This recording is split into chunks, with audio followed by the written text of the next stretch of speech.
Olá! Hoje a gente vai conversar sobre o caminho do meio. Uma ideia que, olha, é bem antiga, mas que nunca foi tão necessária quanto agora. É uma forma de olhar para o mundo que nos oferece uma saída para essa polarização toda que a gente vive, sabe? Principalmente na política e nas disputas de poder.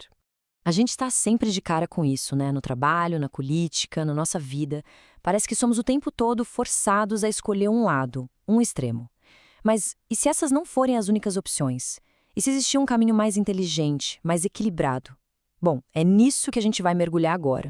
Mas olha, essa ideia de um terceiro caminho não é nada nova, viu? Na verdade, é um tipo de sabedoria que a gente encontra em várias culturas pelo mundo.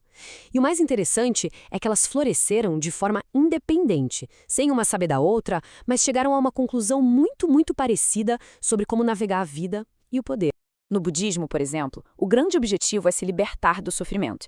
E o próprio Buda viveu os dois extremos na pele. Primeiro, ele teve uma vida de luxo absurdo dentro do palácio. Depois, passou anos como um asceta, negando tudo a si mesmo. E ele percebeu que nenhum desses caminhos levavam à iluminação. A resposta, o caminho que realmente funcionava, estava bem no meio. E não foi só lá no Oriente, não. Lá na Grécia Antiga, o filósofo Aristóteles chegou a uma conclusão bem parecida. Para ele, a virtude não é uma coisa só, um ponto fixo, é um equilíbrio.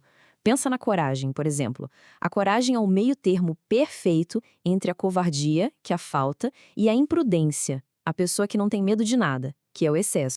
E se a gente for para a China antiga, a filosofia de Confúcio traz o conceito de Zhongyong. A ideia é bem direta. Ir longe demais numa direção é um erro tão grande quanto não ir longe o suficiente. O objetivo não é ser perfeito, estático, mas sim buscar uma harmonia e um equilíbrio dinâmico, tanto na sociedade quanto dentro de cada um. E aqui que a coisa fica incrível. A grande sacada. 3 das maiores tradições filosóficas da história, em continentes diferentes, sem contato nenhum entre si, chegaram exatamente na mesma verdade fundamental. A sabedoria não está nos extremos. Ela está na busca consciente, cuidadosa, pelo equilíbrio. Certo. Mas e aí? Como é que essa filosofia toda, tão antiga, se aplica nos desafios de hoje, principalmente na liderança e no poder? Vamos sair um pouco da teoria e ir para a prática, dando uma olhada no ambiente de trabalho. No mundo corporativo, a gente conhece bem esses dois tipos, né? De um lado, tem o chefe que foge de conflito, o subgerente. Ele não cobra ninguém, não responsabiliza a equipe e, no fim das contas, não alcança quase nada. Do outro lado, tem o microgerenciador, aquele que sufoca a equipe com um controle absurdo, minando qualquer chance de criatividade. Os dois jeitos são péssimos jeitos de exercer o poder. Ah, mas o gerente do caminho do meio encontra um equilíbrio que é poderoso. Não se trata de ser legalzinho ou durão, mas de ser eficaz. Ele equilibra a cobrança com o apoio, faz perguntas diretas, mas com respeito. Explica o porquê das tarefas, para dar um propósito para o trabalho. E o mais importante, age com humanidade, lembrando que o objetivo ali é o crescimento de todo mundo. Mas o que acontece quando essa falta de equilíbrio sai do escritório e entra na arena do poder político? A coisa fica séria. Vamos ver um exemplo histórico de altíssimo risco que mostra as consequências devastadoras do extremismo. A história da República das Sáquias é uma verdadeira tragédia. Tudo começou com uma disputa por um recurso, água de um rio. Mas rapidinho a coisa escalou para uma questão de orgulho, de honra.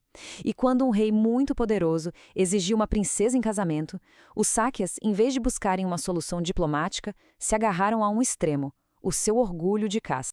E essa frase aqui, ela diz tudo. O orgulho, que é uma forma de extremismo, se tornou mais importante do que a própria sobrevivência. Eles não conseguiram achar um meio-termo entre se submeter e ter esse orgulho cego. E isso, no fim, selou o destino deles. E o mais irônico, o mais maluco de tudo, é que o Buda era um Sakya. Eles tinham o professor do caminho do meio ali, entre eles, mas ignoraram completamente. A ruína deles não veio de fora, veio de uma falha interna, de escolherem o fanatismo no lugar do equilíbrio que estava bem na cara deles.